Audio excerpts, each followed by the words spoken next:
I think it's right now. In the midst. All right, we're gonna. People with power. So where did it? Good. So we're calling, I don't know what power we have. July 2nd, UCal / Permanent Building Committee meeting to order. Just to sort of run through our agenda for today, gonna public comment, we're gonna do an approval of minutes. Approve some invoices, get a budget schedule update from Turner and Townsend Erie. Get a design update, and we've got a couple of votes related to the design tonight. We want to talk a little bit about working groups and set the future the project meeting dates. So with that, move on to the first item of business, public comment. Is there any public comment? Yes? I do want to speak about the vote, about the fitness room. Do you want that now, or do you want it to be during the vote itself? I know the select board and the school committee both say public comment for items that are not on the agenda. I just wonder how you run it. Yeah, I think I'd rather just give you an opportunity to give your, Now? information, when we're ready to vote, Okay. when we're discussing that, that's probably more appropriate, so it's at the same time as everyone else, everyone's got everything on their mind. Thank you. Any other public comment, any hands up online? All right, moving on to the approval of the May 28, 2025 minutes. Assuming, actually, I'm gonna take a roll call attendance, I kind of missed that. Nancy Toomey, Here. John Coot. I'm here. Kirk McCormick. Here, And We see Kirk. can you hear me? Yeah, yeah. It looks like Greg Stepler is not here. Ari Greenberg. Here. Mike Mazzaro, it looks like is not here. Nancy Zimlak, Here. and it looks like Mark Doxer is not here, and Pat Tompkins is here. Okay, so moving on to the approval of the minutes. Everyone had a chance to review those minutes, and no one had any comments. We can take a motion to approve. This is Kirk, just very briefly. My name is misspelled in the list of attendees. It's M-I-C-K, not M-A-C-K, very minor detail, but that's all I have. Sir, we'll correct that, sorry. No problem. If anyone else has any comments, or maybe a motion to accept with that correction? Motion to accept the meeting minutes with the correction of the name spelling for Kirk. Any further discussion? Go to a vote. Nancy Toomey, Yes. John Coot. Yes. Kirk McCormick, Yes, Ari Greenberg, I'm not a voting member, but yes. oh, yes. Nice, glad you caught that. Maybe today. Yeah. Nancy Zimlak, Yes. Pat Tompkins, yes. Motion passes. So before we move on to the invoice approvals, where Greg is not here today, I'm gonna have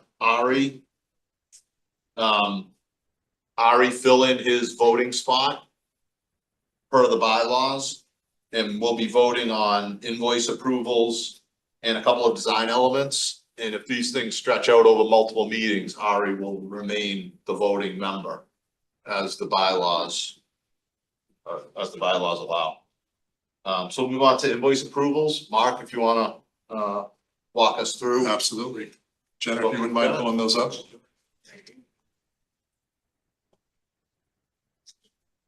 So we have a couple of invoices to approve. First one that you're seeing here is the last invoice for Turner Townsend Erie for the feasibility phasing of the project. So this information was sent over to Jane and her team prior to the meeting for them to review that as well. And you see the chart here, that it's balancing out 100% for the feasibility side, and then the breakdown for the design developments for the rest of the project as stated. So this is the final invoice for the feasibility study, for our services. Do we wanna take these individually? The votes? I think it's good to, if, not, Mr. Chairman, to approve each invoice individually by invoice number and by amount. Okay. So this is Turner Townsend Hearing invoice number IP 216245 and the amount of $11,030.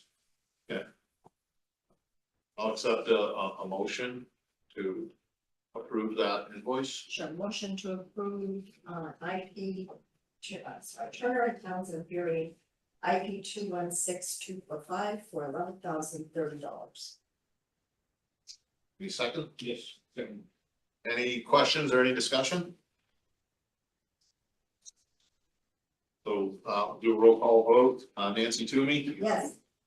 John Coop? Yes. Kirk McCormick? Yes. Ari Greenberg? Yes. Nancy Zimlack? Yes. Pat Tompkins, yes. Motion passes. Mark? Excellent, thank you. The next invoice is for BH plus A's basic services and consultant services for the invoice number invoice number 27565. Basic services was in the amount of $60,000. And the consultant services was in the amount of $11,400.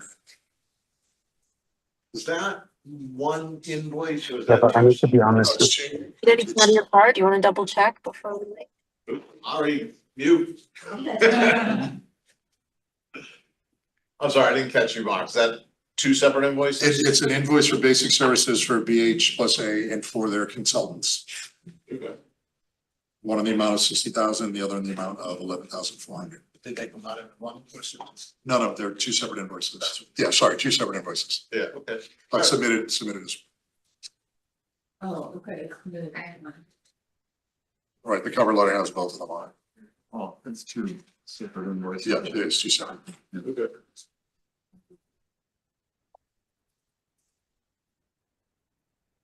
So, I think we have, two votes for those two individual invoices.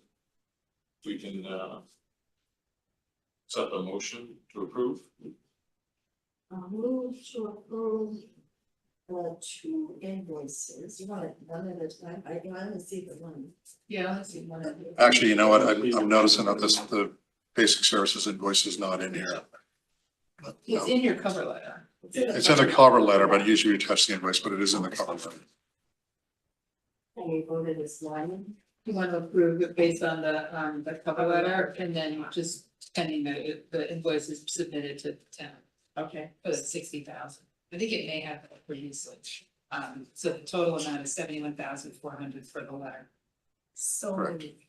moved. Get a second? Letter dated June 27th. I'm trying to follow it on the submitted, there's one from the 2,875.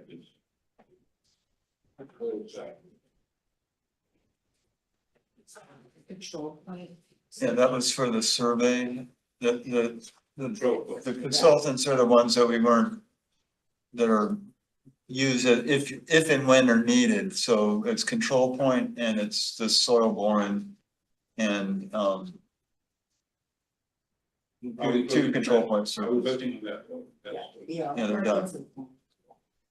That's part of the 11,400. part of the 11,400. Correct. The 11,000. I don't see in the 11,400, I see geotechnical and Survey. survey, but I don't see. I don't see the other numbers. So 2,875 Where's that? on the first one. Let's see. Yeah, I see that, but I don't see it in BH and A. Listing. Yeah, there are actual invoices in this packet. And then control point says it's 1,060. Mission 2000. Alright. 875. So we have to add it to the, Yeah, exactly. Look at 8625, 275. And then they have an invoice. I see where it's at. Yeah. Yes, John, those are things that were done actually in the schematic design, but the contract didn't have funds for them, so we did it and then we're getting reimbursed now. But did you survey?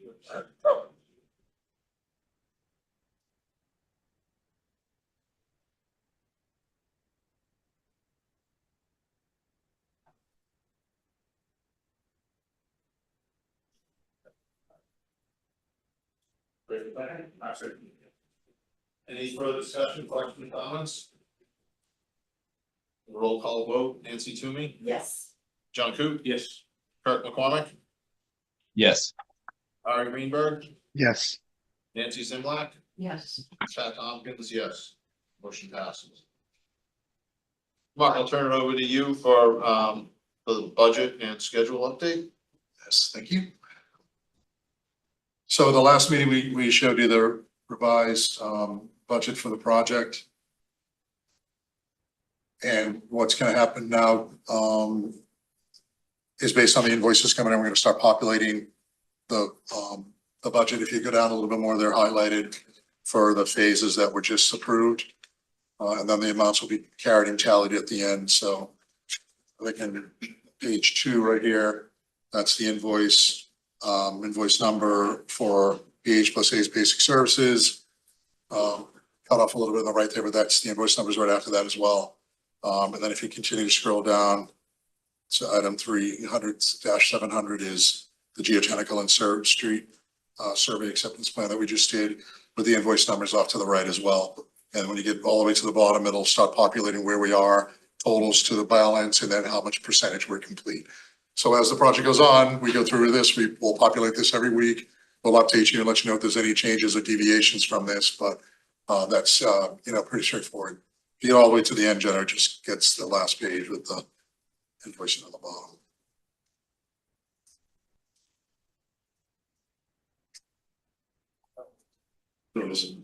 So far, with less than 1% of costs of the project, we remain on budget. We are currently on budget. Every month that we remain on budget, it's a good month, so. That's great. Does anyone have any questions? I think the budget, we talked about it at the last meeting, it's definitely. I like the format and just seeing how all the actual costs as they come in, how they'll be tracked.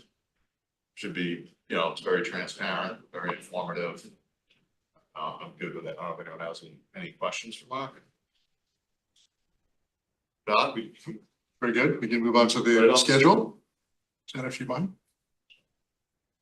So as we talked about at the last meeting, the previous schedule, we've updated and revised it to show exactly the entire phasing from the project from DD all the way through to construction, identifying the start dates, the end dates, the durations as we go through, then the Gantt chart on the side graphic that just shows us going through. So it's been a little bit more condensed, a little bit more efficient than the pages we had before. But the information that was shared with Joe last week and the information they had in Amendment 1, all those dates are now current and in there as well. And we're looking at, design development coming in the middle of July 7/17, estimating work after that, design review after that, et cetera, et cetera. So we are currently on schedule as well.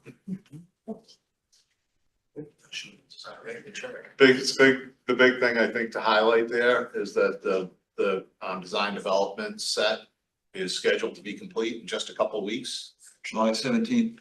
And sounds like you're on track for that. Yeah, there's a preliminary to that, but tomorrow, the CPDC drawings are due. Because they're due in their office Monday, so with holiday Friday, and then on the 9th of July, the Conservation Commission drawings are due. And those are essentially all the design development for the site work and landscape. And then July 17th, they'll have the whole package. So July 17th, we'll all see, a lot of work that you've been doing for the last couple months. Yeah.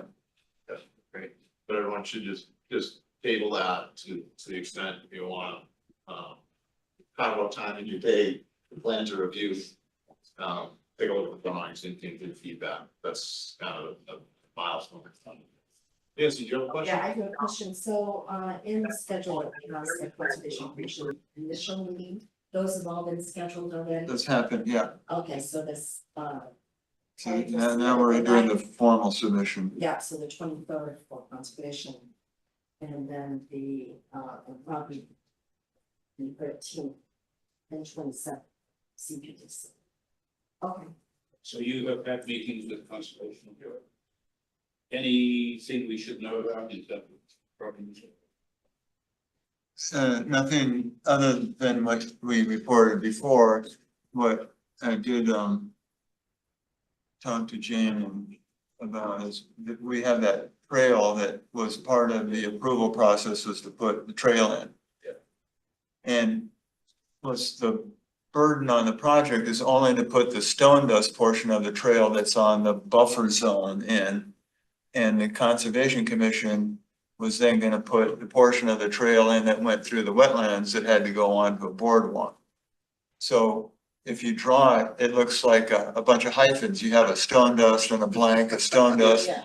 that nobody can walk on. So it wasn't my idea. It was a good idea though, to pull the trail out and put the entire trail in stone dust in the buffer zone. So now we have a full loop of a trail. And when Concom has the money to do the loops into the wetlands, they can do it. But you now will put the money in and you'll have a functional trail that seniors can use. So that's the only change that we've made.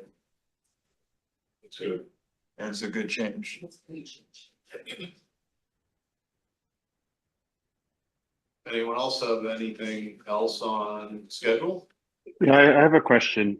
I guess we've gotten through all but 2 weeks of DD without readdressing any of the items that we had identified in the previous phase that warranted further study or further analysis. So I'm curious if there's any updates on like life cycle cost analysis, on mechanical, or any of the other kind of tabled items. It seems like we sort of said we would look at stuff and then popped out on the other end of the tunnel, and we're 2 weeks from DD. There's not really a lot of opportunity to influence things, I would think. The general comment.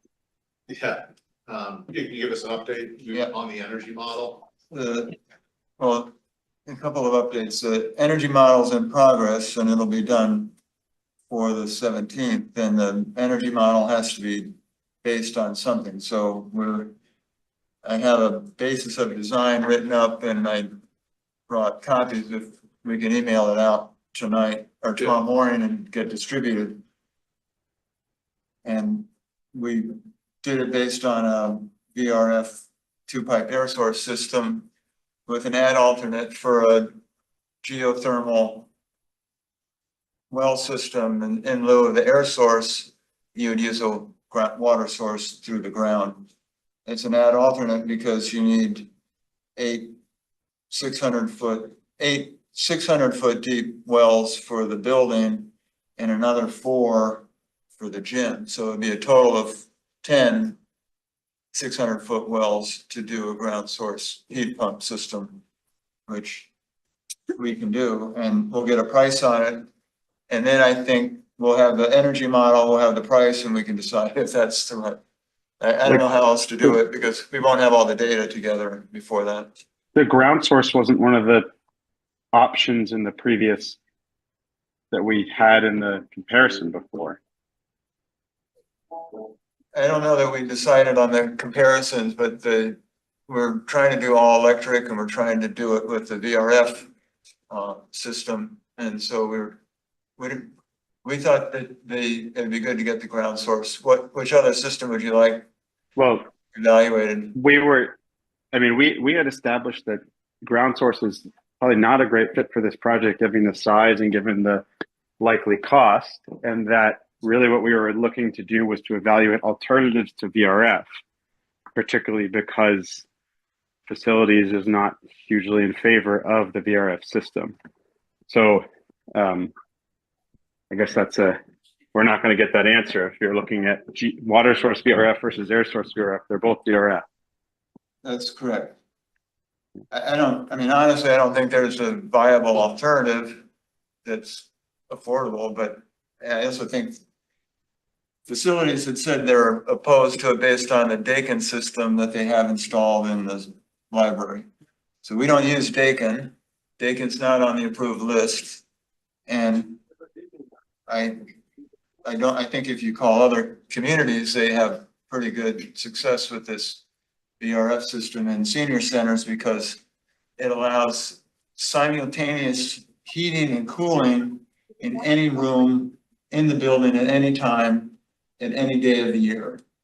So it's super flexible, it's controllable in each room, and it accommodates a multi-generational center that may have different temperature needs. So we had all these conversations. I know. I just feel like we're now backwards of the decisions that we made in SD of what we were going to look at and compare. We're back to. It's a little disappointing. Well, I'm sure it is. I don't. We can put the other ones in the price. You can't design 3 full systems in design development, and we're trying to meet the schedule. And I mean, there wasn't really a mechanism. There's no mechanical committee to meet with, so we have made a decision that was the one that was discussed most in the.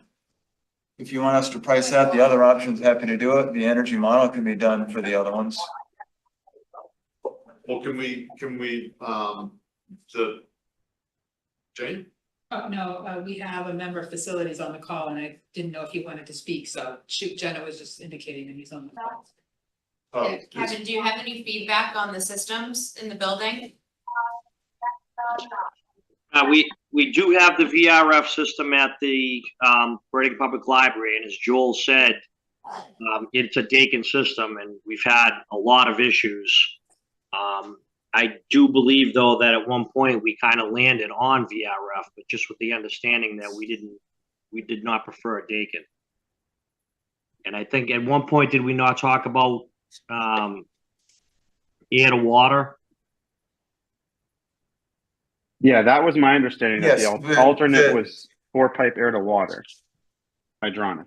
Well, I think I understood that the discussion was not the 4-pipe, but was to use the alternative to the coolant that's used in a VRF system.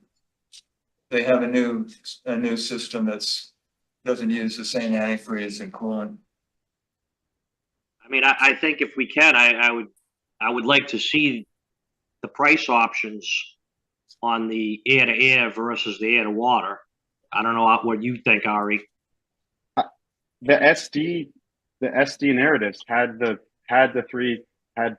for the 3 systems that I thought were the ones we were continuing to evaluate. So do we need the energy model to evaluate those systems, or will the energy model be based on a single system and not really provide that information? I think that what we came to the conclusion last time that the energy difference, like the kilowatt hours that the building will use between these systems, is not the main driver of the decision. And that's why we were trying to look at life cycle cost analysis to compare the maintenance costs, the replacement costs, the kind of whole picture of owning these 2 systems. We did come to the conclusion that we know at the end of the day, the cheapest system is going to be the air source VRF, and that it'll be very hard to convince the voters to accept the different design, but that we wanted to understand on the merits of what a different mechanical system would mean for the town. So it's not, in my opinion, about being more energy efficient with the geo system, because the delta is small. It's about, there's not a huge benefit of pricing the VRF the geothermal add alternate if it doesn't solve the concern that we had that led to us doing this analysis in the first place. Okay. So I mean, at that point, I would just say, let's just make a decision now to keep the Mitsubishi air source system and move forward. If we're not going to do that analysis. We could do that, or another topic we're gonna discuss tonight is the working groups. And one of the working groups that we felt was gonna continue was the sustainability working group, which is, you know, a big component of that is the HVAC system. Maybe an offshoot of that is a subcommittee working group, Ari, that contains yourself, maybe Greg, if he's has bandwidth for it, someone from facilities, and someone on the design side, particularly the HVAC engineer, sit down and hash these things come out and come back to the committee with a recommendation for our system. And Right, I know, but there's 2 weeks till DD. Unless, I mean, typically these are things that wouldn't change in CD phase, right? This is, I think we've kind of naturally closed the window to make changes, and that's fine. But I wish we had known this. You know, the sustainability subcommittee hasn't scheduled a meeting since before the vote, or actually really since SD. yep. So if we want to explore those options, and it sounds like facilities would at least like to explore the options, Ari, it sounds like you would like to. I think facilities is happy with VRF, is what I understood. Yeah, what you said. I don't think the other systems make facilities any easier. If anything, they're more complicated. Kevin, can you weigh in on, you know, if you see any merits to getting together with the mechanical engineer and some representatives of PBC and take one last crack at this decision? Or if we all feel comfortable that everything we go through, we're gonna end with the air source VRF system. I couldn't hear exactly what Joel said, but yeah, I mean, I think we should look at the VRF and the 4-pipe system, but I don't know about the geothermal. I'm happy to take the geothermal out. That number of wells is gonna be a maintenance nightmare for the town. I don't think I agree. I think that I don't think the geothermal system is gonna be, I don't think it's gonna be within our budget. It kept coming up in the. Yeah, and I think People would ask about it, and I thought. I think that's one of the reasons why we ruled it out. And I think Ari said that as well. Said what as well? It's cost prohibitive. Oh, It's going to be way more expensive. It doesn't make sense in the budget unless you factor in a rebate or an incentive that we really can't factor in, because even if we have a tax expert come in and tell us that we think we're gonna get it, it's always gonna be an I think we're gonna get it. So you have to go into the budget assuming you're gonna pay the full price. Yeah. Although and right now it's all those credits are getting decimated, although the geothermal seems to be surviving. Yeah, the geothermal seems to be the only part that's going to survive. So that's a little bit more likely, but I agree with your point. But it's a variable, and so I agree. I think as a committee, we agree that we should just rule out the geothermal. Yes. Yeah, I agree with that. Well, we need a vote because we voted on I thought we agreed on that in the previous meeting. Yeah, So and we voted on. why did it come up again? That's my question. There was so much discussion in the community outreach about energy efficiency, and many people would ask about geothermal, so I thought that we were gonna get a price so that people could make a decision about it. Yeah, it was mostly to prove that it was too expensive. Yeah. Yeah, I think let's answer, if that comes up, I think we answer by saying that it's, to my understanding, being pursued at the school, and it's a much bigger impact. Just leave it out of our project. Yeah. I did get from RMLD, we got a response on the solar this week. In that they would recommend an array system that would go on the roof of the building that would cost plus or minus $250,000. And at the end of the job, there would be a rebate of plus or minus $41,000. But 250 is just the solar construction cost. By the time you put the GC cost in and the solar design and everything else, your total project cost is roughly $325,000 with the contingencies and all that. So to go to solar is after the rebates is 280,000. Yeah. And the energy model is gonna tell us how much of the building that would support. Okay. So that sounds like a decision that would be made as part of the design development drawing review and cost estimate review. So circling back to our HVAC system, our air source VRF system. Is there an appetite to have a meeting to see? And it sounds like for the most part, what we're gonna do is flush out other options that we kind of already have a good feeling are gonna be cost prohibitive to make a change. But there's some merits in going through that process.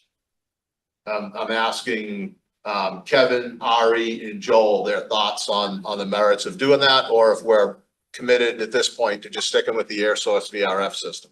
Sounds like I think Kevin would like to see some alternatives explored. Oh, we got so deep into this schedule update, by the way. Off topic. Ari, what are your thoughts?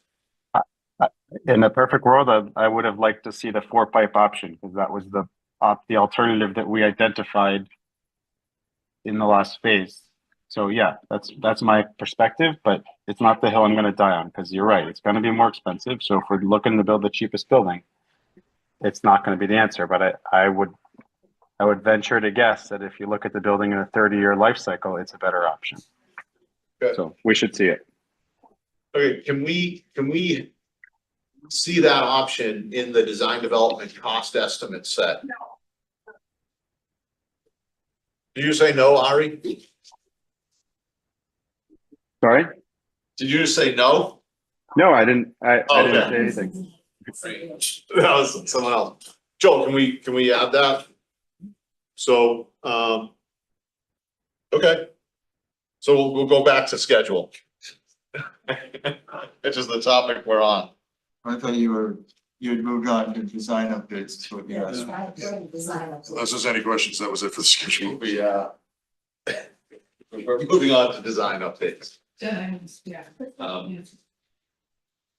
Marilyn, do you have Just a something? quick point, I thought, are we recording this? I thought that we were going to be recording these meetings, but I don't see a red dot. RCTV.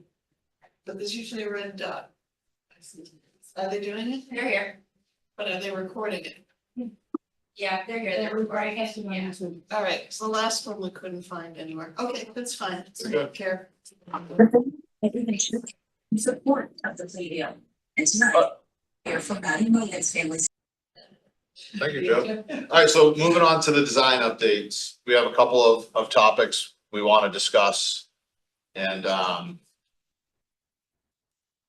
vote on. Before we jump into that, I did want to talk just a little bit in general about the design process, where we are, kind of where we're going. There's a lot of people in this room that are much more knowledgeable about this phase of construction than I am, so you can feel free to correct me. But a lot of where there are some decisions that we're still toying with that are really in the schematic design phase decisions. During the schematic feasibility and schematic design, we develop the program. We make the decisions like we're gonna have a multi-purpose room of a certain square footage. As we go through design development, or we make a decision that we're gonna have a 600 square foot commercial kitchen. As we go through design development, the design team starts to develop that further, start to look at the space that we have for that kitchen and how the equipment fits in that space. And things will move and change. But we should be making hard decisions. The HVAC is an example where I don't think we were all on the same page that we had a hard decision on. And we don't wanna be going backwards and revisiting an example of a kitchen. And I don't know if the 600 square feet is the right number, but we've effectively made a decision to move forward with that type of kitchen. Now, we might change some of the equipment as we go through the process and make minor tweaks. But we don't want to go backwards to square one and start talking about the basic program that was given to us by the select board. That was gone through with multiple stakeholders, voted on by town meeting and voted on by the voters.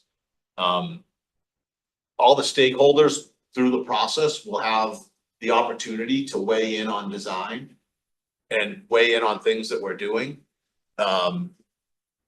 Weighing in and having an opportunity to voice your opinion doesn't always mean that you get what you want. Perfect example of that is we're going to talk about moving the fitness room to the second floor.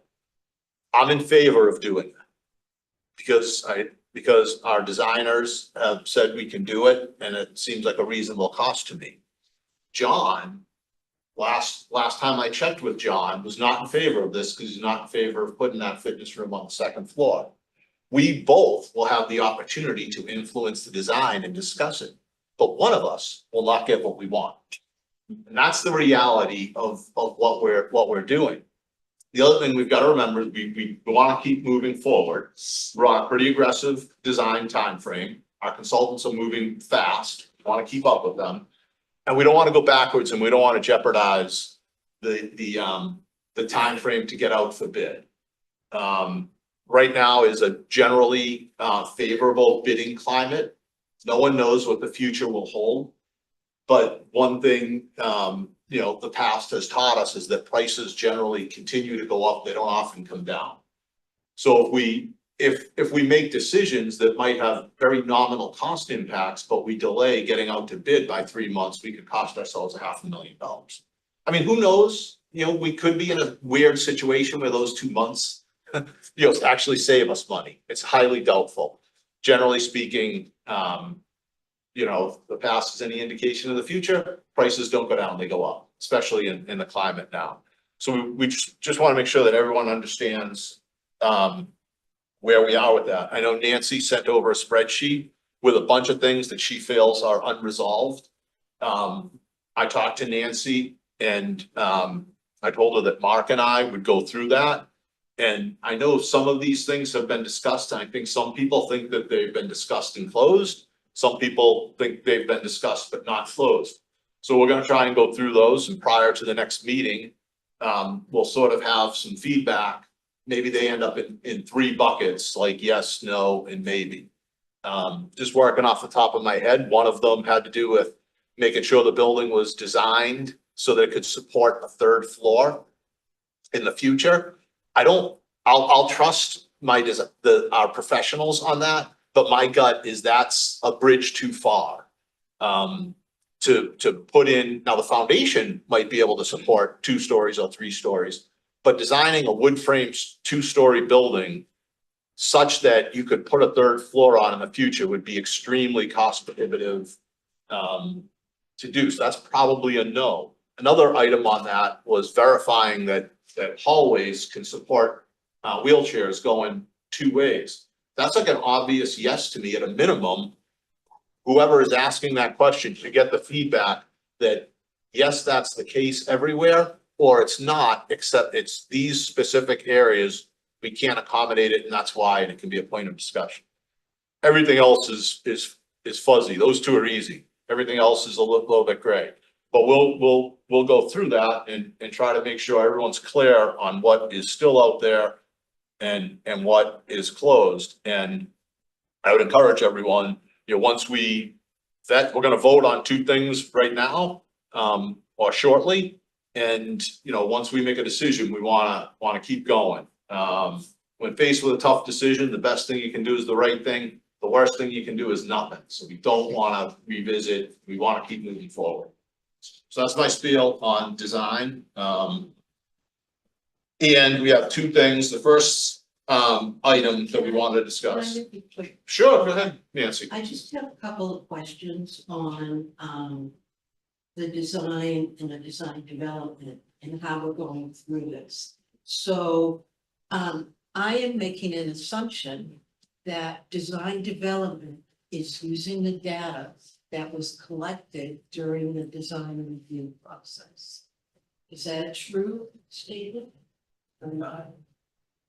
I think so. It's a different way to put something. And I would defer to some of the designers in the room to tell me if they agree that that's a fair Well, statement. one person said, in the design review, one reviewer said there shouldn't be more than one said there shouldn't be a kitchen. And some said the kitchen was too small. So what do we do? Some people said the corridors were too wide, and some people said the corridors were too narrow. We look at the data that's there, so we know what the ADA requirements are, we know what inclusivity recommendations are. We need to look at that and decide, can we go with the more modern inclusivity model versus the ADA model? And what would that cost us? So there's just more, All I'm saying there's is that. more work that needs to be done. You can't, just because one person said no on it and one No, I'm person just said saying, you can't, yes. you're saying, what do you do with the design development, I mean, with the design review comments, and there are a lot of them that are contradictory. So, I know, so it's important to look at both of them and see if that's valid. I don't know if that's valid.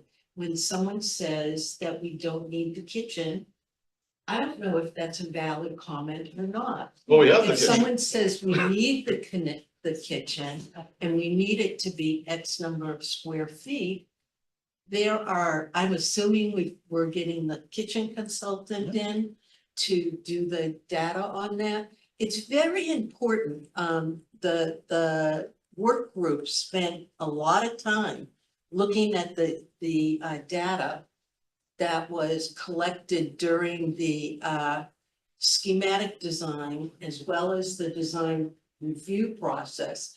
And it really needs to be looked at. Just because there's one that says no and one that says yes, we can't just throw it out. We have to look at I'm it. not saying that you throw it out, I'm just saying that the data doesn't support a decision.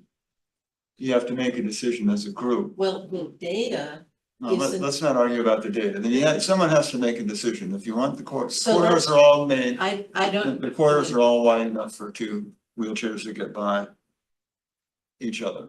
I don't necessarily agree with what you're saying, and I think we need to look further. I mean, those are Okay, way at one so- end and so the other. again- Wait a minute, and the other question is, who's making these decisions?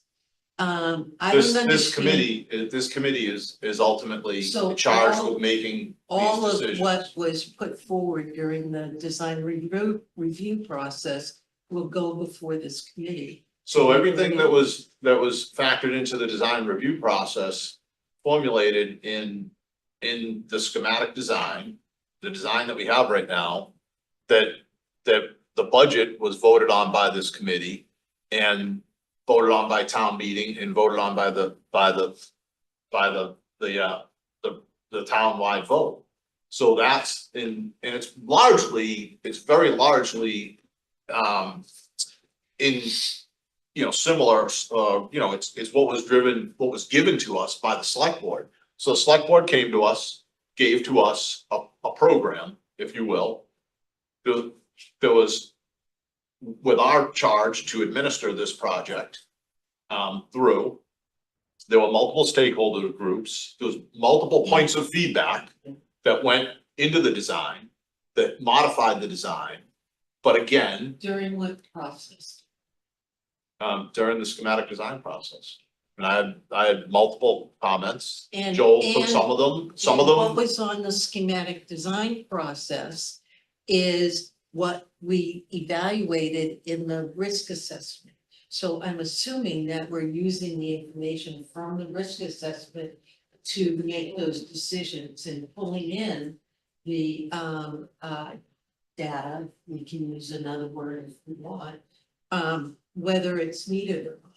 And I'm just concerned, what I'm hearing is that the risk assessment was done, and then we go down the list, and someone's going to sit there with a black magic marker and say, this doesn't support it, this doesn't support it. this I'm not doesn't-" familiar with what you're referring to when you say the risk assessment. Oh, I'm sorry, I keep design, I keep calling it a risk, sorry, it's the design assessment. So let's just so we're clear, you sent over a spreadsheet to me that has a list of items, okay? That you believe are unresolved design items. Yeah. That's as far as, and that's coming from the Council on Aging. So that is a comprehensive list of what the Council on Aging believes at this moment in time are unresolved design items. Is that correct? We have, Pretty much, yeah. 2 of them are on the agenda, right? What? Two of them, heading into this meeting and leaving the last meeting, I thought there were 3 outstanding items, which were the 2 that are listed here and the concept of dividing the gym and the senior hub with a door, with a partition, so that like you could access the gym after hours. And those are the 3 sort of open architectural design elements that's what I was led to believe. You're giving us that comprehensive list. I sent you an email today. Yeah. I told you that Mark and I would go through those and put those in a bucket of yes, no, maybe. Can we be there during that discussion? Well, we're gonna give you that feedback. And we can discuss it as a group at the next meeting. If there's So the decision process is being documented all the way through. I haven't seen any kind of report. But are we documenting, we're talking about, these, you mentioned the 3 priority items is what they were. They were not all items, they were the priority items. Because we were concerned that it wasn't being addressed, and there were many reasons why it wasn't being addressed. So we want to make sure that they are carefully looked at, carefully analyzed, all of them. The reasoning is documented on a spreadsheet and can be shared with this group. And that just seems like good product to me, that you. we can do that. Marilyn, do you have something you want to add? I support everything Nancy's saying. I just wanted to add my 2 cents worth of, I think that 3 priority items was true 3 months ago, whatever. I mean, thought has gone on many times, honestly. We were told, hold off your questions about specifics on room. Will be plenty of time to deal with that during design development. And just as this earlier discussion of what happened to design development came up, I know I'm feeling the same thing on a lot of these issues. The kitchen's a good one, we were told, and still it seems to be in the works. There will be a design expert who will make a proposal for how to use the kitchen design. Until someone sees that, I don't know how you could know that's the best kitchen design. I just feel like there's a stage that I was certainly anticipating, and I think during this time, these questions that have come up are what we were encouraged to think about once we got to the design development stage. So I'm 100% for Nancy on this. Okay, I mean, we have a list and it'll be reviewed. And can you share that list with all of us? Well, I think too, Pat, can I just chime in a second? Yeah. I just have to say from a staff perspective that you're tremendous. And I see the back and forth between you and Joel and Mark with these items. And I think this perfectly outlines that you are trying to tackle these issues and be transparent about it in this memo and with these options, and that you're gonna vote on 2 items tonight that are outstanding issues. So I just have to give kudos to you, because I think everything that we're doing up until this point has been very transparent, and if they could see all the emails that are flying back and forth between you and Mark and Joel, But That's- that's one of the issues. The That- emails but are they have to flying speak, back and they have to forth. speak offline, pull this information together, so the whole committee So reviews it there's as a team missing in a an little open chunk meeting. of the process in there, which is getting back to the stakeholders that. Well, that's what- that's what we're committing to do at this point.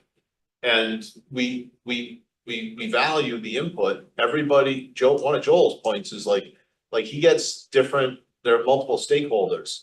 And council on aging may view something one way, town staff, which is very important, may view it a different way, and the PBC may view it a third way. I certainly, when Joel talks about the differing things, he's pointing right at me on a bunch of those things, because a bunch of my comments were completely at opposition with someone else, and I'm perfectly fine with the fact that the other person has a higher, better knowledge of that topic than me, and Joel went in that person's direction.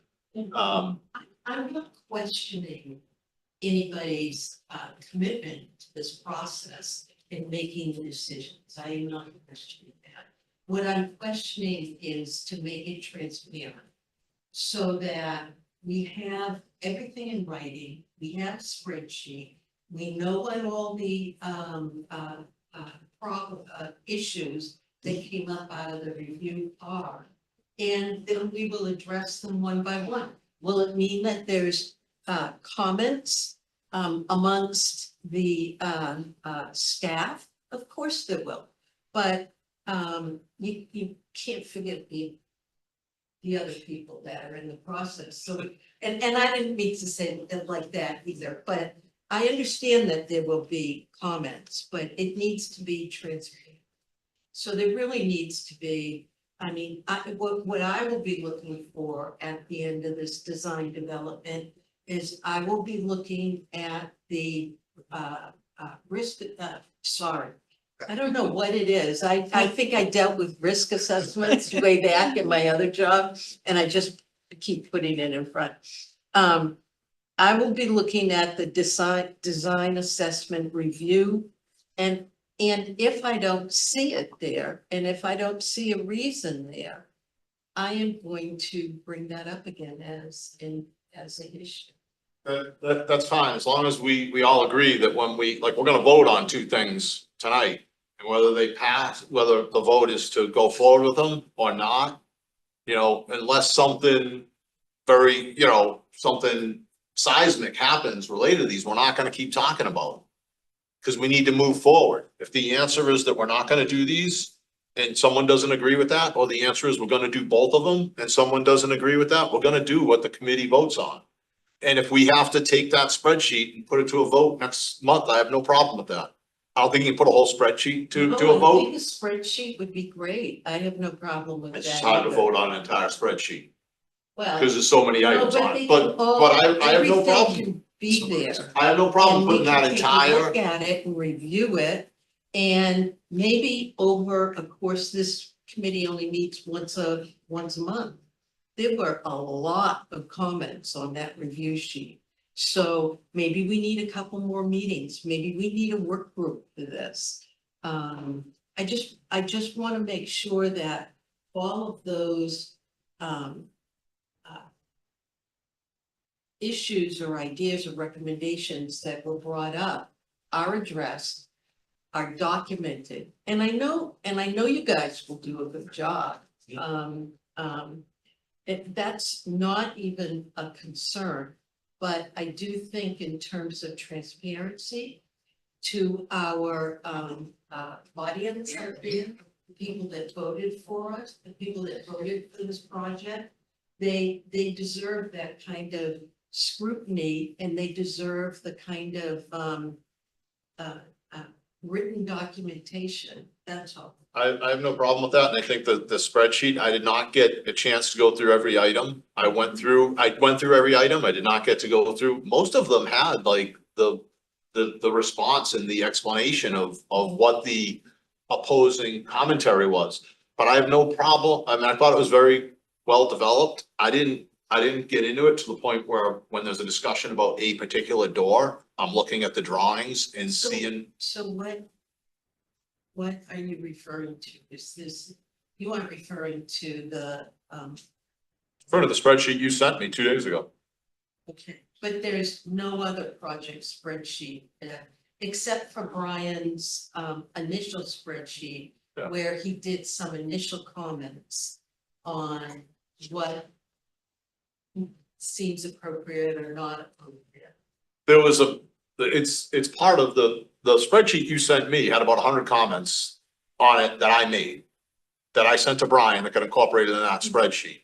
What you did is you highlighted a section of that spreadsheet that you feel are unresolved. I highlighted the whole spreadsheet. I don't know if they're unresolved or resolved, because I don't have any documentation that tells me that it was being looked at and why that particular item is not, Okay, so the spreadsheet I saw had reasoning for had like the reason why something wasn't implemented. And there's a set of, not the one that I sent you. It had the one that we looked at had that information. well, it had Brian's comments. And perhaps you're telling me that Brian's comments are what you were basing your decisions on. It Sure. had Brian's comments and it had a few of Joel's So comments. the comprehensive worksheet spreadsheet that you sent over to Pat the other day was sent to us. We did look through it. There's a lot of repetitive comments. There's comments from February of 25. And there is a column, maybe you didn't go all the way over to the right, but there's a column over there that has determinations like approval, disapproval, this I is put done. that in there. Yeah, well, that's great. So I mean, Yeah. that's. But we you know, don't have answers to those. But if we're looking at a spreadsheet that says, well, we want to put a clear French door to separate these two areas, and you go to the end and it says, no. Determination was the door will not fit. Well, but That's, to me, again, looking at it, we're gonna say that's been resolved. But who is saying no? We weren't even in design development. Right, but if it was brought up through feasibility or schematic and it was determined by either one of the working groups or this committee that that's not gonna work, a determination was made. So Pat and I are gonna go through every single one of those items and we're gonna determine if a decision was made and by whom. And then you have, again, stuff Then from what would you February. in this spreadsheet? Well, We're not, well, wait a minute, we're not going backwards. I'm not I- going backwards, we but have- I'm we- taking up Brian's comments. well, but they're And from I'm thinking February. of We have Joel's- comments from February that the assumption is that they made it into schematic We design. were in the risk, Design. we were in the design Review. review period, Right. which is where we were writing all those things, which was very. Correct. So me looking at it being kind of new to the whole process, if I see comments that were made in February, and then a lot of the comments say that they've been addressed, and now it went through schematic design and it was approved and was voted on and moving on. As we go through that, the older ones, we're probably gonna say, oh, these are done, these are done. Then you have another tab that has the comments from the June 9th meeting. And there's 5 or 6 or 7 comments, and there's some of them the same comments that were in the February's meeting. I understand that. So we and need to that- go through and vet them and say, is this included in the design? If it's I not, know. then it's a no. We. And then we'll have the yes, nos, and maybes as we go through, and maybe we'll have a color coded chart for you next time. The greens are a go, and the reds are a no, and the yellows are a maybe. And we'll condense it, and we'll have a summary sheet to that, that's gonna say, these things are unresolved, where do we stand, outside of the 3 that are being discussed tonight? But if they're done, the decision is done, But don't take that from my spreadsheet, where else are we gonna take? because I don't know where that no came from. All right, so when's the council on aging, can the council on aging, give us a specific list that's voted on by the council of aging? And give us a list of your design comments to the current set of documents. And I just have to say too, like, there's been several offline meetings too with like Brian and Nancy and Joel to go through all of these items. And I know like the doors specifically were talked about in a design meeting. And the cost of like putting an actual door in, and then we discussed like just putting a velvet rope there or simplifying that. So I can specifically remember why there were yeses and nos, so I can certainly help with that spreadsheet too, to come to those determinations if it's helpful, because I've been involved in all these And meetings. speaking of that door, everything was a no. So Everything was a no. A door was a no, a rope was a no, No, a rope was a sign no. was a no. A rope was not a no. Can I give a little story here? Can I be? We had this discussion at every meeting. My town voted for a community center, senior center, a year and a half ago. They didn't do it very quickly and they squandered 10% design contingency, 10% owner's contingency before the job even got out to bid. What time? Lincoln. We had to have a special town meeting to vote additional funds to pay the contract. It could have been bid a year ago, but they kept on doing what we're doing now, talking about this, talking about, and you have to have a special town meeting, exceed the project cost and possibly not get it approved. And it's not really relevant to a lot of the decisions that I think the corridors are wide, as you've discussed. I've presented those to you. 6-foot wide corridor that goes to the program rooms, and the 10-foot wide corridor that's in front of the gym, the multipurpose room, and the 12-foot wide corridor that's in the lobby. All of those corridors are wide. We went over that in person in the office before it went to the town meeting, and that was the meeting she's referred to, but it still keeps coming up. And ultimately, you have to decide, you have to have faith in your design team, or else everything that I do, you're gonna have to have vetted. So that's the only way out of this thing, because we have gone over this and I've convinced you, but it's still on the table that the corners aren't wide. So what I'm hearing you say, that the design team is the one that has the authority to No, make a decision. You gave us a direction. So, hold on a second. No. How can we resolve, can I say something? No? Go ahead, yes. Sorry, can I say something? How can we resolve this in a timely manner tonight, right now? Before this continues to go on too long? How can we, what's a good solution to this right now? Move on to So the we can votes. move on to the votes. And we do it next. Vote on it and see what we Yeah, it's gonna like we're not gonna vote. I mean, we can bring it up the next, you wanna vote at the COA meeting of the open issues that you wanna bring to the PBC. We just want to make sure that our voice is heard, because we see it as a senior center first. And so we really want to make sure that the 60+ community and the 60+ residents are reflected in the thinking of the design. So let me ask you, what will be the time frame for you to create a specific list? And we really don't wanna go backwards. I really encourage you to go back. I do wanna, like, there's a note here to add a door connecting conference room to the billiards room. And the comment says not desirable for sound control, breaking of pool balls will disturb conference room. No, room is reserved, paid staff only, breaking noise from pool table too disruptive. So when I look at that on a spreadsheet that was originally created by our owner's project manager, when they collected all the comments, like I see that as something that was brought up, reviewed, vetted, and we're moving on. Wait, how do we know that it was reviewed? Because we had a meeting and the staff said they don't want that door because of the noise and they don't want the security breach. We had a meeting, we discussed it, and it got put on the drawings and drawings are So approved. if 4 So or what 5 was people have a done- meeting? No, you were at the meeting. No, I was not. Okay, so I apologize for going backwards there. If you can come, give us a time frame when you can come with a list of what your specific concerns are on the current set of documents.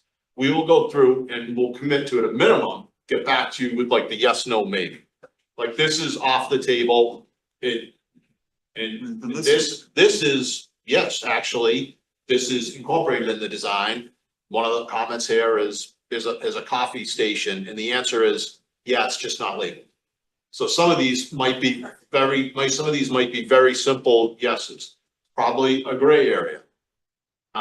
If we come with a spreadsheet of 30 items and say we're gonna vote on it, that's not realistic because everyone's gonna have individual opinions.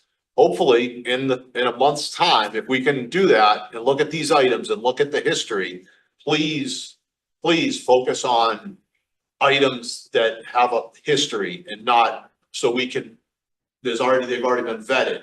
Then we can go through say, this is where everyone stood. We want to make sure town staff is weighing, and we want to make sure council on aging is weighing, and we want to make sure that we get all the stakeholders, you know, their comments. We want to put it together, and then hopefully at most, we end up with a small list of items where, hey, we really want to talk about this some more, and I have no problem putting them to a vote of the committee. If the committee says we're going, we're going. The committee says we're not, we're not. So who do we say on the,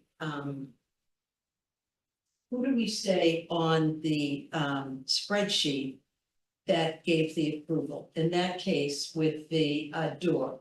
So it's town staff that's making the approval.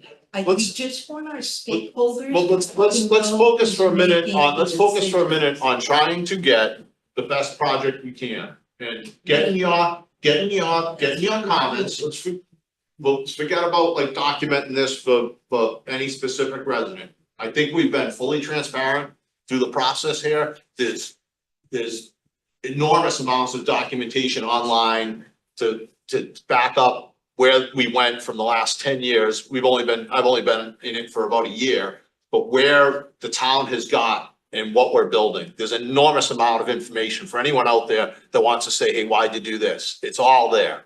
So let's not focus on that. Let's focus on what your concerns are. Ask yourself hard questions like, is this really, you know, do we really want to have the, I don't say have the fight, but what are the key items that you want? Have council and agent put it in a spreadsheet, vote on it, give it to us. Mark and I will vet it as a starting point, and then we'll put it to bed at the next PVC meeting. Marilyn, I'd like to move through this. Quick. Shoot. I think an example of what's causing my frustration anyways, if you think back to the last meeting, it was stated, oh, we made a decision, we're not buying that equipment. Oh, the room isn't really gonna have it. Oh, the room's gonna be on the first floor. None of those decisions were done in open meeting. None of them. And it was all a surprise. They might be the right decisions, they might not, but they were a surprise because we weren't included. So And it's that kind of lack of inclusivity. I suggest that we stop work, because we can't change the width of the corridors with the structure and everything else. No. And I can't make other changes and then meet the deadline for the July 17th. So I think we should stop work and let them decide what to do, and then, because I don't want to waste time. Joel, I don't think you're gonna waste time. You've seen all these comments before. You've incorporated the ones that are feasible to incorporate. I think when we're done with this process, there's not gonna be a lot of disagreement. As long as we don't have to change the corridor widths. That's structure, that's everything. There's one for, let's see, but anyways. Mr. Chair, just make a quick Who said comment. that last thing? Mark, The spreadsheet that you sent over today, there's a tab on the bottom that says sheet 1, and it has very comprehensive comments from the June 9th meeting.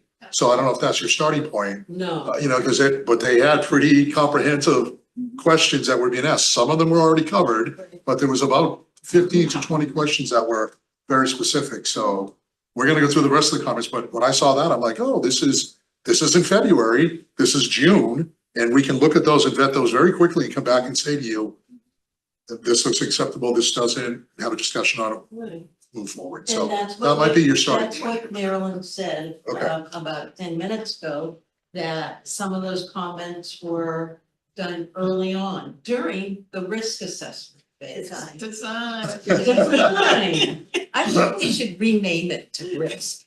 I think, can I just say something? Mr. Chairman. we need to put this to bed. Jane? If you were to, I just wanted to ask Joel, with your permission, through Yeah. you to the architect.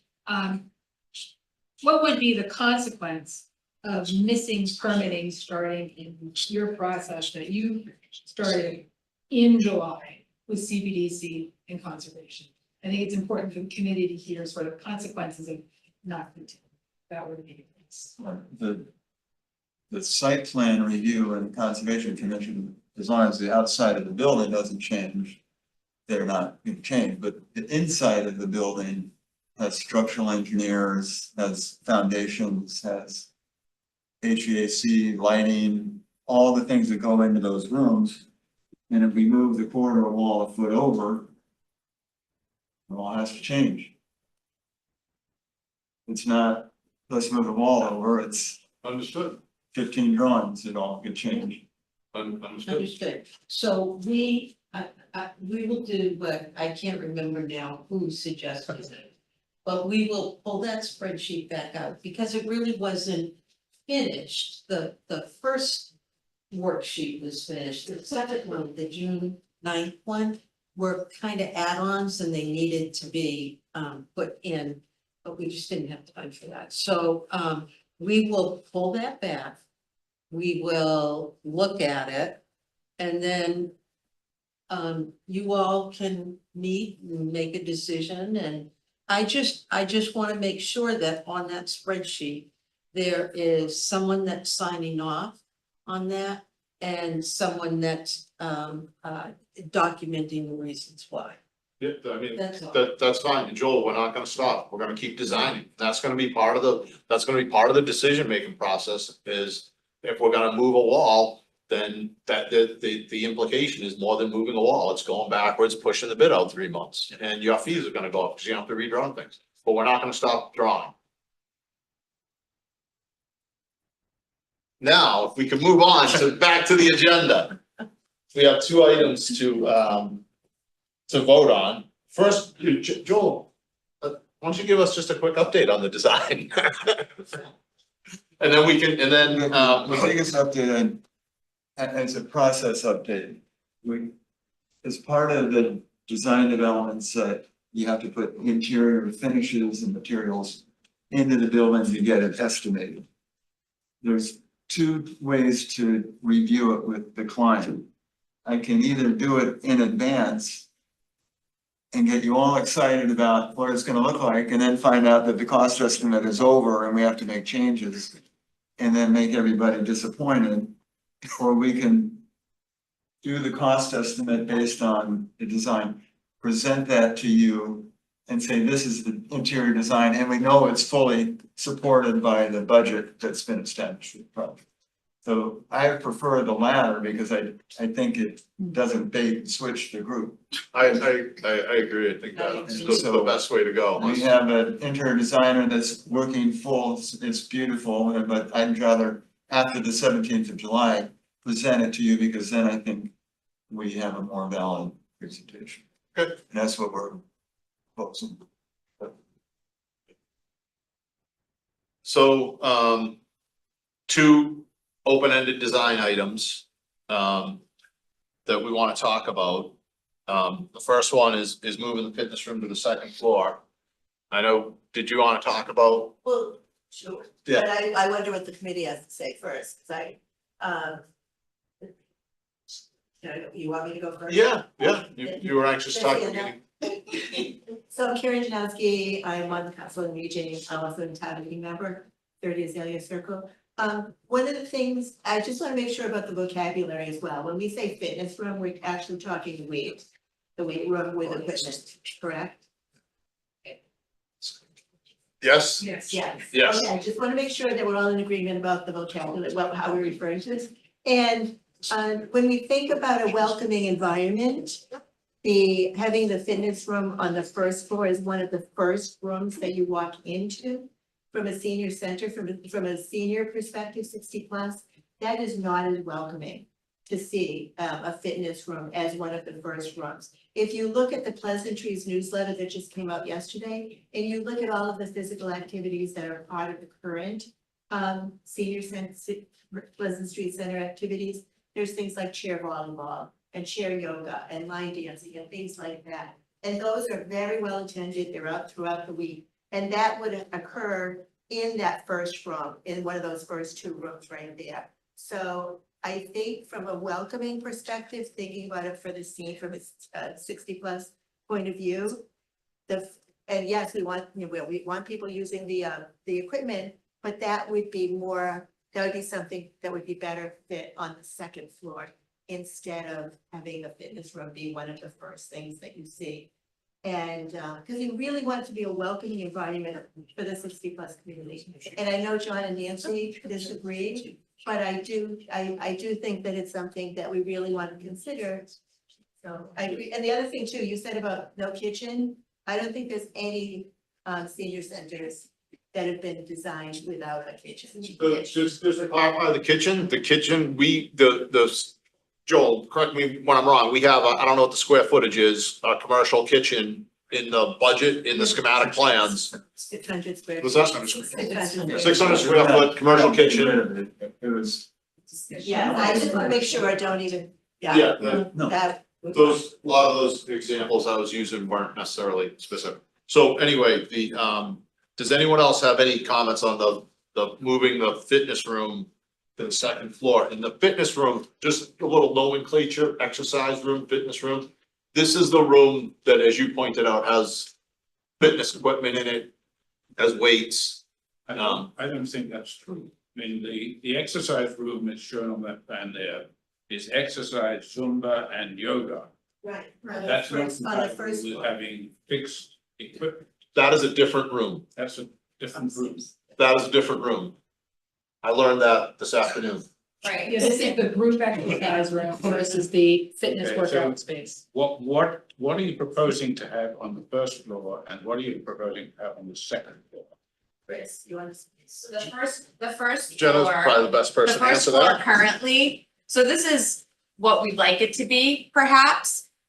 Except for we think that the program flex room should be split in half and not the Zumba room, so maybe just interchange those because the Zumba is really highly used. But the existing plan does have the exercise equipment on the first floor, but Joel changed it for this particular reason, just to assume that if there was a vote yes to move that fitness equipment room upstairs, that this is what it would look like. Potentially. So the room has the equipment in it. It's currently on the second floor, is that correct? No, so the way that it's on the plan is it exists on the first floor, the equipment room with the weights and the treadmills. So the vote would be to move that equipment room up to the second floor. And we would move That's the exercise room? we moved the exercise Zumba room to the first floor. Right. Yeah, that's what people were asking. So that's what we're swapping. Right now, That's right, and so it will cost more money in maintaining the load, to manage that live load. You know, to move the fitness room upstairs, the treadmills and so forth, the second floor. And Mark sent something out on the costs, the estimated costs about $5,000 to basically beef up the structure. Yeah, that's nothing. So But is the question to swap the rooms, or is it a question of whether they can both be on the first floor or the second floor? it's to swap. So the other room is a program / flex room. That will remain on the first floor. The And the other Zumba room, yeah. And the other room upstairs is the arts and crafts room that will remain on the second floor. And there's a lot of nomenclature. One of the things we should do is have I always refer to the plans and the room number, when we're done with this, we're gonna make sure we have names and a quick description and what we need for each of these rooms. So but we have a specific name. And everyone knows that the room with the equipment in it is the fitness room. We're gonna call it exercise equipment room. Yeah, well, Joel will come up with perfect descriptions for those. So does anyone else, Marilyn, did you want to say something about this I room? think it was raised earlier by Chris quite a while ago, not tonight, months ago, that having the equipment and weights room, whatever it's called, on the second floor because of the proximity to, or maybe it was Jim that suggested that, probably it was Jim, that it would have that near the rec experts, because you're gonna need people to come in and say, you're holding this the wrong way, hold it this way, you're not putting the seat in the right place, adjusting it. They need to be handy, and particularly with people who are not as familiar with it, so it's an advantage to have that up on the second floor, because that's where they'll be. Yeah, that's great. I'd love to hear from town staff what you guys think of that. I'm in favor of having it on the second floor. I do think it's nice, especially during the day, recreation's up there, so that'll help us a little bit. Recreation, our staff's not set up for the exercise and recreation is, so I think that's a big bonus.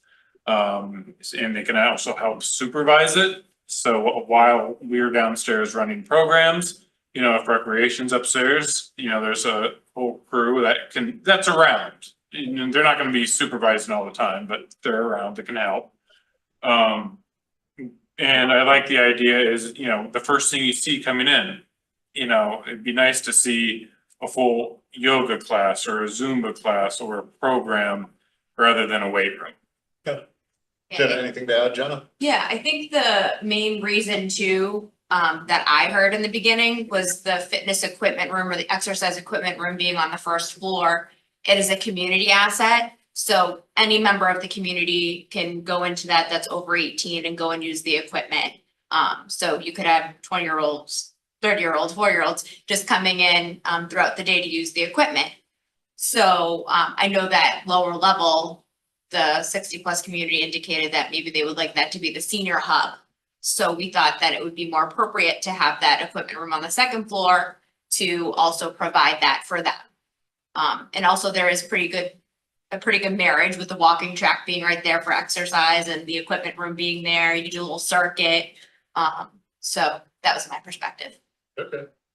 Sounds like, everyone agrees that it's the best place for it. John and I share the same opinion about putting, gyms on the second floor, but again, the cost to beef up the structure is not great. And I trust our design experts to tell us we can do it. Would that remain a wood floor, frame floor? The red lines, steel beam, post and either bearing wall, and then the wood floor spanning from the ends to the wood beam, the steel beam in the middle where the red line is. So effectively, two 15-foot spans of wood floor. But you would not have to go to like floor gypsum floor or something. Well, we do have gypsum on top of it for the, We would have gypsum. well, we have gypsum on the whole second floor for sound purposes. Okay, that was my question. If you're gonna have equipment up there, you should have a gypsum floor. That's correct. I didn't think it's whole second. The entire second floor has got a So gypsum. that was a piece of puzzle that was missing as far as. Yeah. So you're gonna have a floor gypsum floor on the second. Oh, it's Area. that thick, Yeah, 3/4. And it sits on a pad so that it's, not only is it harder, but the pad separates the vibration from the upstairs. that's, floor gypsum is very important in terms of vibrations and sound. Should we vote? Are we ready to vote? I am ready, to accept the motion on this.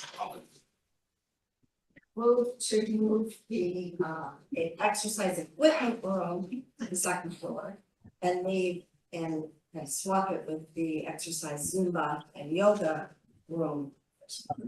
Can I get a second? Second it. Any further discussion? Roll call vote, Nancy Toomey, Yes. John Coop, Yes. Kirk McCormick, Yes. Ari Greenberg, Yes. Nancy Zimlack, Yeah. Pat Tompkins, yes. Motion passes. So the next item is in that exercise Zumba room, or potentially to swap those rooms, so the program flex room moves over and to add a movable partition to that room. That is more involved than just increasing the structure. It would involve HVAC, electrical, architectural changes, as well as the actual partition. And the estimated cost for that Erie went through was $100,000 to $125,000. That added cost. Does anyone, Nancy? Can I ask also, Joel, if there is a swap and that movable partition goes to the open flex room, you need another beam, right? To support it if it's a drop down, and certainly there wouldn't be any room for a pocket. The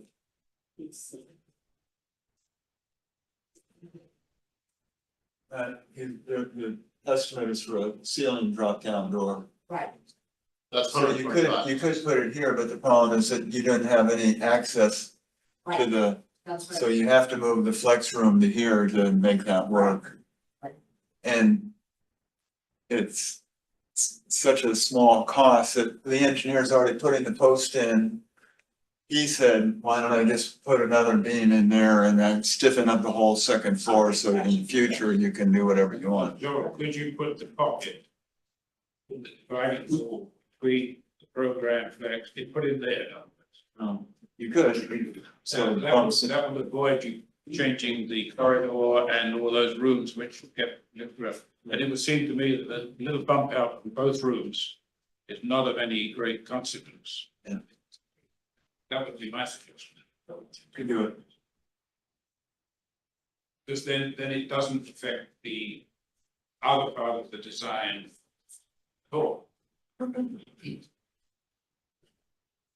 So, I don't know if anyone, Assuming we can afford the $125,000. yeah, it's a big cost. It's early in the project to be dipping into contingency, in my opinion. I don't know if anyone has anyone wants to, has anything to offer regarding that? Marilyn? I think the biggest issue is that you're talking about two separate issues. One is swapping left and right, and the other one is dividing whatever is on the right in half for the dividers. So I think, is that what I'm So understanding? what's on the, what we're talking about is adding a divider to divide, The room on the right. the room on the right. Okay. But if there's a concern, we can make that we can make it the program flex room that gets divided. Okay. The question is, it's $125,000 to divide a room Right, but that's currently not in the budget. the benefit to your is you don't really have much of anything by way of small to medium workspaces for the senior hub area. And this allows two programs to run at once of medium size as opposed to only one.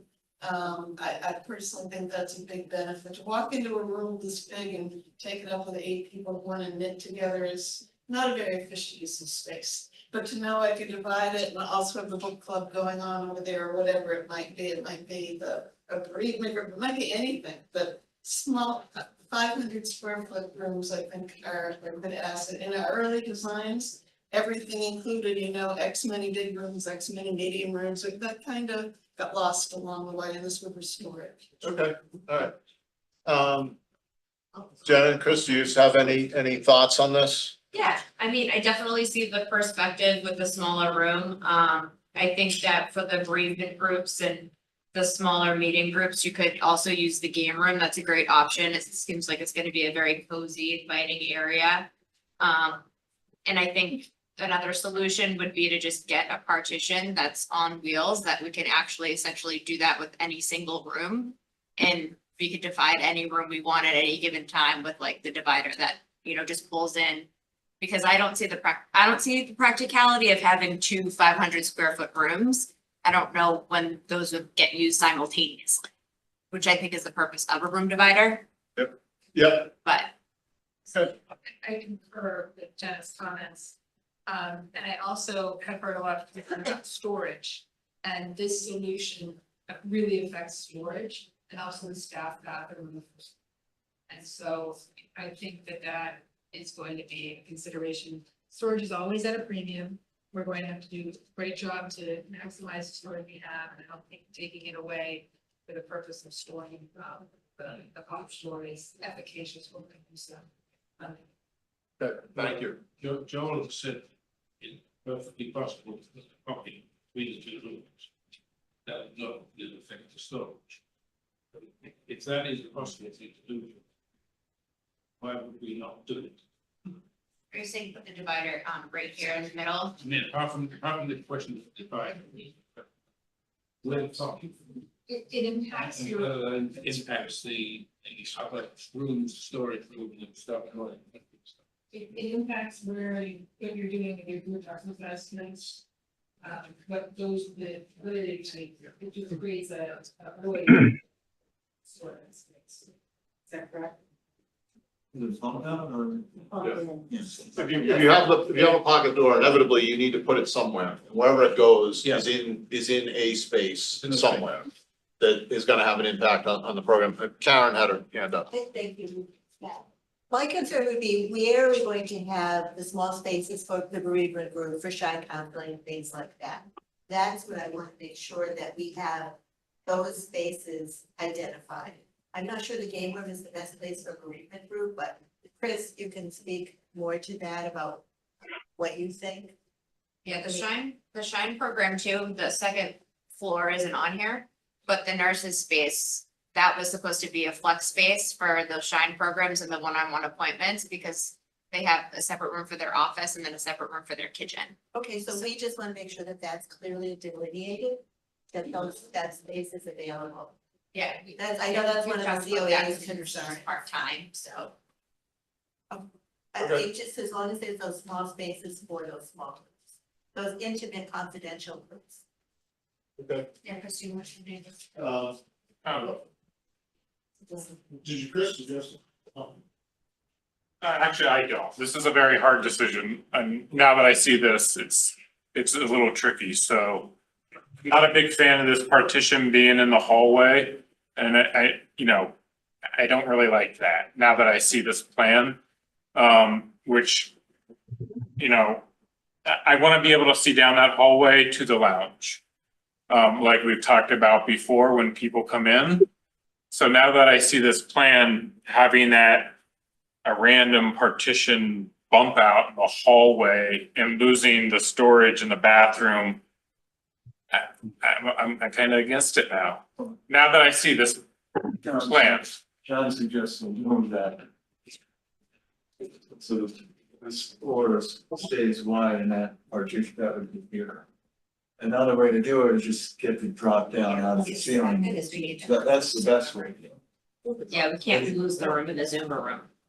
I don't think you want the bump out in Yeah. Yeah, I don't want it in the. So I would do the drop down ceiling and then this is done that I gave two prices, the cheap price for this and the better price for the better. Oh, for the drop down. So to clarify that, the price, the estimate for just the cost of construction without soft costs on top of it was $100,000 for the movable partition with a pocket door, $125,000 for the movable partition that comes out of the ceiling. So everyone understands where we're at.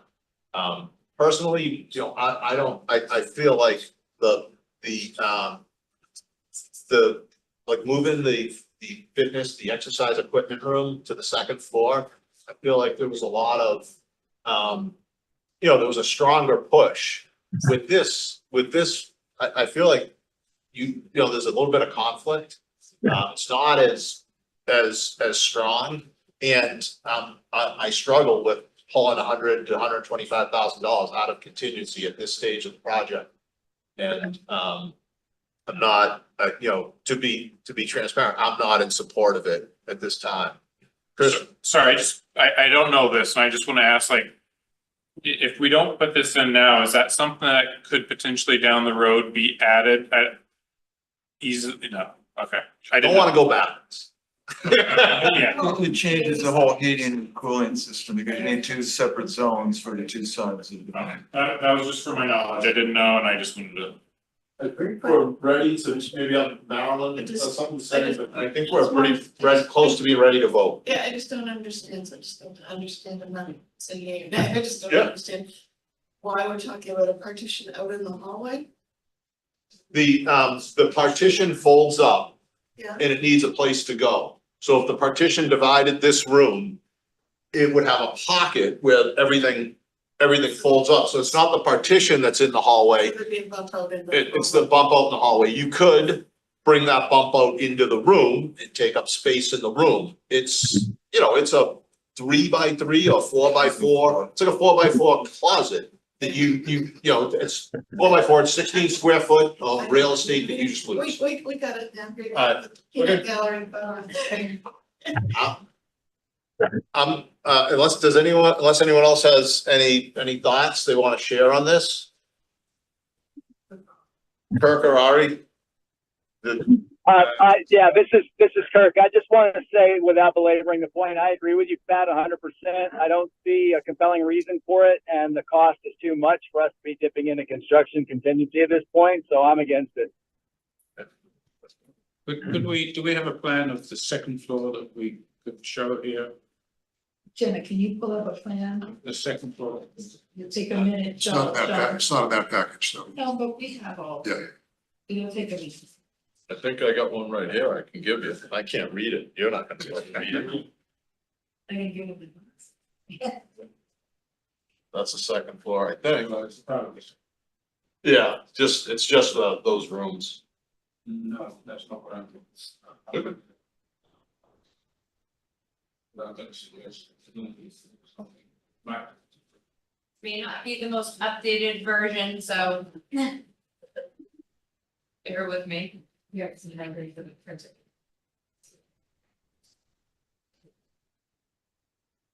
This is kind of what, I labeled, so sorry.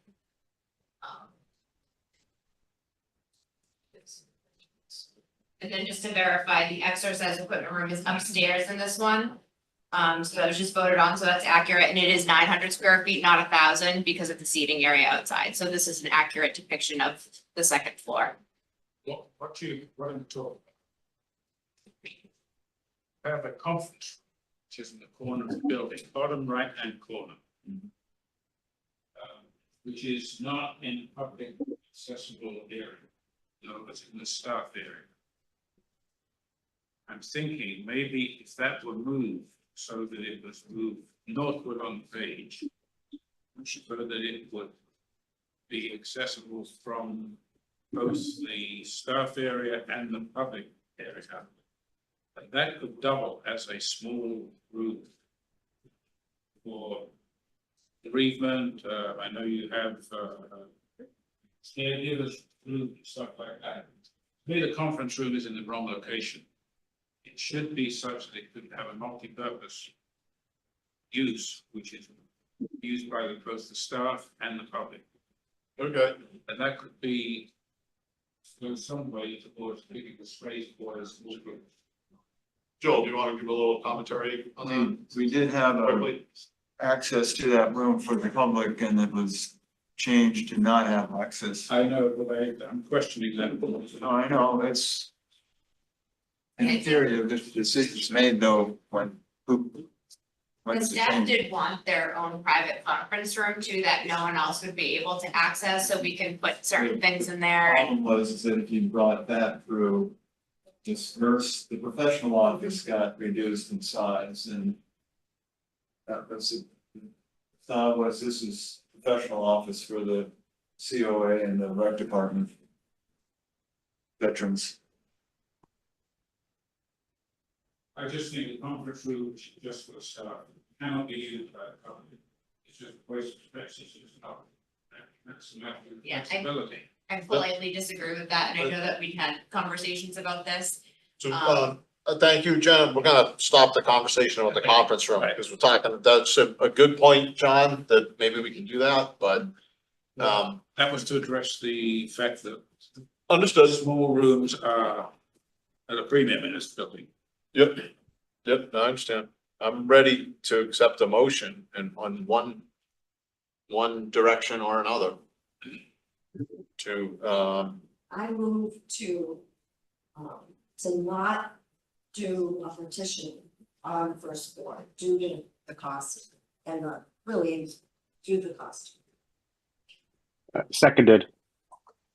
any further discussion?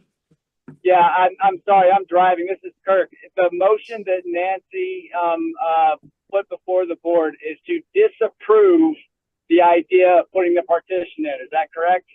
That's Correct. Correct, so Okay, a yes vote, Motions are always better to done in the positive rather than negative. Okay, that's true. I learned that at the Board of Appeals. That's true. You have to So put the make a motion motion. in the positive and then it gets voted down if it's negative. Because it's much less confusing to people that way. That's true. So I'd like to suggest that- you modify your motion. Okay, I modify the motion to, I move to put a I don't partition. wanna table it, I don't wanna table it because we're gonna make a decision. Gotcha. So I'm gonna let Nancy redo her motion. I'll modify my motion to approve the petition through the first floor Zumba room. as shown on a plan provided by the H plus A. Wait a second. Yeah, second that. Any further discussion? We're gonna roll call vote. Nancy Toomey, No. John Coot, No. Kirk McCormick, No. Ari Greenberg, No. Nancy Zimlack, Yes. Pat Tompkins, no. Motion doesn't pass. Any other design updates, Joel? No. Okay. Moving on to the next item, the working groups. We had originally established 3 working groups, I believe it was 3: sustainability, stakeholder / design, and communication. We wanted to make a decision of which ones will continue. And we also wanted to discuss the addition of a finance / contract change orders invoices working group. Just with just to put my position on the table, what I think we should do. I think we should continue the sustainability working group. We should create a finance contract change orders working group. Because as we get into, particularly as we get into construction, there'll be change orders and things that come up. That'll be helpful to have a small group review. So when we come to these meetings, there'll be a small group that has vetted invoices, changes, any amendments to contracts ahead of time. The stakeholder design group, working group, I think at this point should be handled through the review of the documents as we get through phases.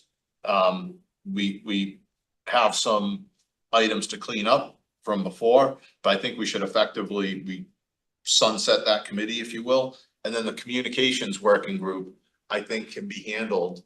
That can be a standing item if needed on the minutes. And I don't know that we need that specific working group meeting on a regular basis. Open to discussion, open for discussion with anyone on the committee that has an opinion on it.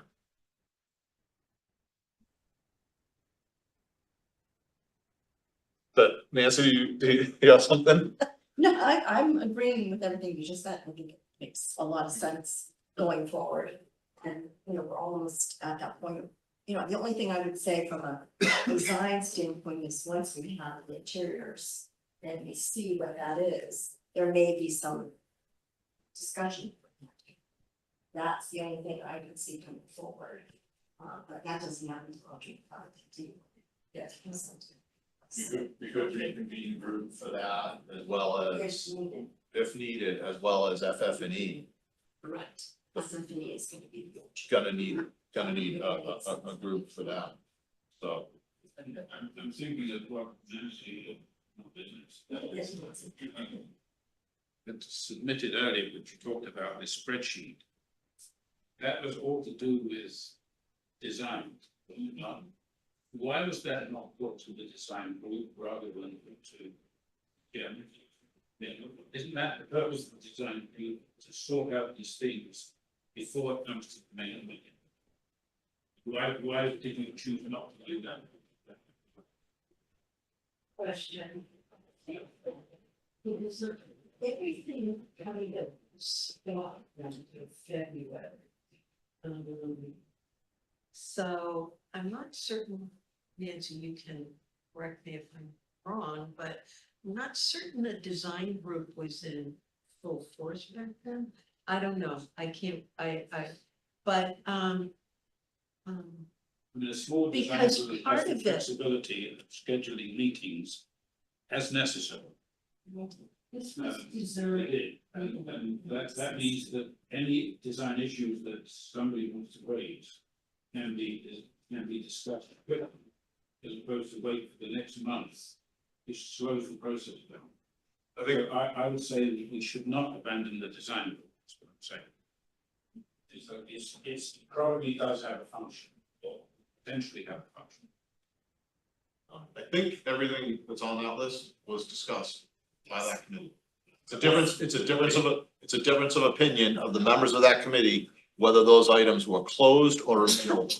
Okay, all right, that's And news to me. that's, and if that's a true statement, and I'm not saying it's not a true statement, or it is. But, all we just want is it documented. Yeah. We're looking for documentation. I think that's fair. That's I think all. we can do that. Yeah. Marilyn, do you have something? And just in terms of the history, I agree with what Nancy was saying. There were lots of meetings scheduled and suddenly, once we reached the point, well, we need to wait on the vote. Everything was shut down, all work until the vote, and like 6 meetings got canceled.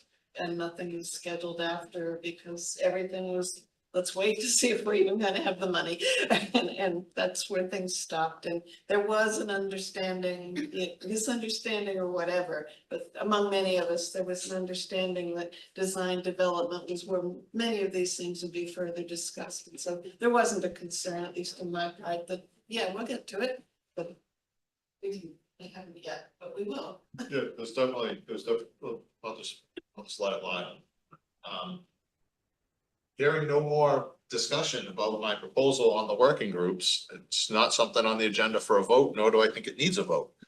But that's how I guess we'll move forward. So where we stand, so we do or don't have a design group that's going on? We do not. We're not going to continue the design group. We are keeping open to create a design type group to review the interior finishes in the FF&E, which will be needed. And I'm going to continue the sustainability group, and we're going to create a finance contract change order group. I'm going to give everyone time to ponder who should be on that group, so we don't have to make that decision right now. And if we're good with that, we'll move on to the next item, which is future meeting dates. Shoot. I wonder, and maybe you said this, John, that the design group could be called back. I mean, if we're talking about change orders and we're talking about, should some of those change orders be to the interior of the building, perhaps a design group, just something to think about. Depending on who's making the request or changing or. We're not gonna have any change orders on this job, right? Right. We'll be the first ever, but That's the that's. second. If you recall, the first was Randolph. Yeah. Randolph was a good job. Okay, I'm moving on to the next item on the agenda. Future meeting dates. Mark Doxer asked if we could bump the October meeting date. The meeting date scheduled is the first day of. It's the first day of Yom Kippur. Or so. He asked if we move it. So we'll bump, unless anyone opposes that, he requested that we bump it, and I have no problem with that. That would be an issue for me too, so I appreciate that. Is it to the 8th? Would it be the following Wednesday? Or is there any conflicts with other meetings on the night of the 8th?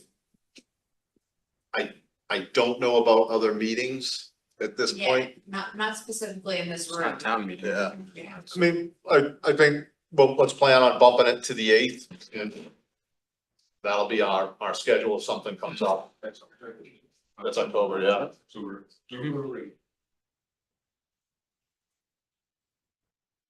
our next meeting is Wednesday, August 6th.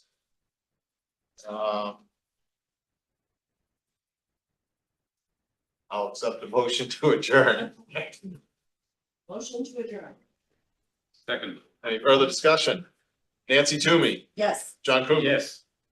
Kirk McCormick, Yes. Ari Greenberg, Yes. Nancy Zimlab, Yes. Pat Tompkins, yes. Thank you all. Thank you. Good discussions.